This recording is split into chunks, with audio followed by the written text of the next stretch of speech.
വാപ്പ ജീവിച്ചിരിക്കുന്നിടത്തോളം കാലം മോള് രാജകുമാരിയാ. വാപ്പാക്ക് ജീവനുള്ളിടത്തോളം കാലം വാപ്പാന്റെ മോള് രാജകുമാരിയാണ്. ഞാൻ എന്റെ മോളോട് എപ്പോഴും പറയും, ഞാൻ പറയും, വാപ്പ ജീവിച്ചിരിക്കുന്നിടത്തോളം കാലം മോളാരാ?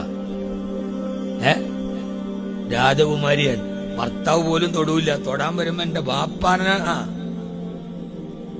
ഭർത്താവ് ഒരു ദേശമന്ത്രി തൊണ്ണാൻ വരുമ്പോഴേ ഞാൻ എന്റെ വാപ്പച്ചോട്.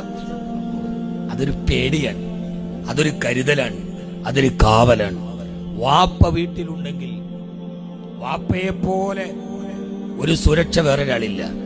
വാപ്പ വീട്ടിലുണ്ടെങ്കിൽ മുമ്പിലത്തെ വാതിലിന് താഴിട്ടില്ലെങ്കിൽ പോലും ഉമ്മയും മക്കളും സുഖമായിട്ടുറങ്ങും. കാരണം അപ്പുറത്തെ മുറിയിൽ വാപ്പയുണ്ട്. വാപ്പ വീട്ടിലില്ലെങ്കിൽ ഗോദ്രേജിന്റെ 7 താഴിട്ട് പൂട്ടിയാലും ഉമ്മായും മക്കളും സമാധാനമായിട്ട് ഉറങ്ങില്ല.